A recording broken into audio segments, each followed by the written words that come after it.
श्रीमद् भगवद गीता, जिसे अक्सर भगवद गीता या केवल गीता भी कहा जाता है, एक पवित्र हिंदू धर्म ग्रंथ है।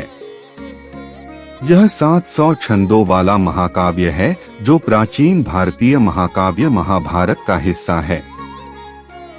भगवद गीता राजकुमार अर्जुन और भगवान कृष्ण के बीच एक संवाद के रूप में लिखी गई है, जो उनके सारथी और आध्यात्मिक मार्गदर्शक के रूप में कार्य करते हैं।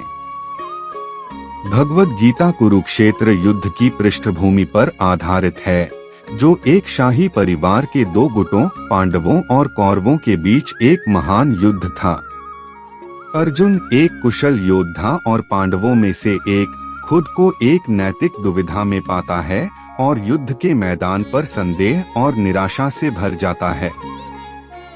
वह लड़ने से इनकार कर देता है, अपने रिश्तेदारों, दोस्तों और प्रियजनों को नुकसान पहुंचाने के विचार को सहन करने में असमर्थ होता है। भगवान विष्णु के अवतार भगवान कृष्ण इस अवसर का उपयोग अर्जुन को आध्यात्मिक ज्ञान प्रदान करने के लिए करते हैं। वह अर्जुन को जीवन, कर्तव्य, धार्मिकता और स्वयं की प्रकृति के विभिन्न पहलुओं पर सलाह देते हैं। भगवद गीता की शिक्षाएं दार्शनिक और नैतिक विषयों की एक विस्तृत श्रृंखला को कवर करती हैं, जिनमें वास्तविकता की प्रकृति, भक्ति, ज्ञान और निस्वार्थ कर्म के मार्ग, आत्मा की प्रकृति और धर्म, धार्मिकता की अवधारणा शामिल है। भगवद गीता की प्रमुख अवधारणाओं और शिक्षाओं में शामिल हैं। एक योग गीता योग के विभिन्न मार्गों की खोज करती है, जिनमें कर्म योग, निःस्वार्थ कर्म का मार्ग, भक्ति योग, भक्ति का मार्ग और ज्ञान योग, ज्ञान का मार्ग शामिल हैं। यह अपना रास्ता खोजने और निस्वार्थ भाव से और परिणामों के प्रति आसक्ति के बिना कार्य करने के महत्व पर जोर देता है। दो धर्म का तात्पर्य जीवन में किसी के कर्तव्य या धार्मिक मार्ग से है। भगवद गीता परिणामों के प्रति लगाव के बिना किसी की स्थिति और जिम्मेदारियों के अनुसार अपने कर्तव्यों को पूरा करने के महत्व पर चर्चा करती है। 3 आत्मा और ब्रह्मा गीता प्रत्येक जीवित प्राणी के भीतर आत्मा, शाश्वत आत्मा या स्वयं की अवधारणा और परम वास्तविकता ब्रह्मा से इसके संबंध की व्याख्या करती है। यह सिखाता है कि सच्चा आत्म अविनाशी है और भौतिक शरीर से परे है।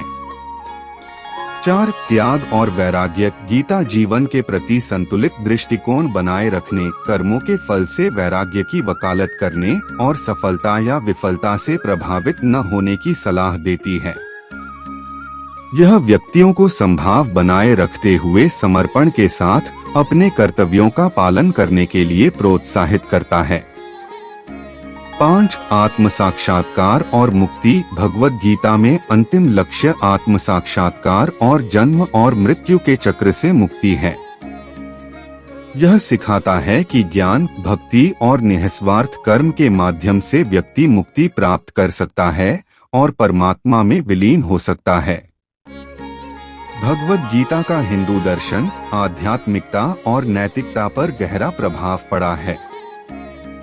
इसे किसी की धार्मिक मान्यताओं के बावजूद एक धार्मिक और उद्देश्यपूर्ण जीवन जीने के लिए एक मार्गदर्शक माना जाता है। इसने मनोविज्ञान, नेतृत्व और स्वसहायता जैसे विभिन्न क्षेत्रों को भी प्रभावित किया है, जिससे विभिन्न संस्कृतियों और पृष्ठभूमियों के पाठक ज्ञान और मार्गदर्शन की तलाश में आकर्षित हुए हैं।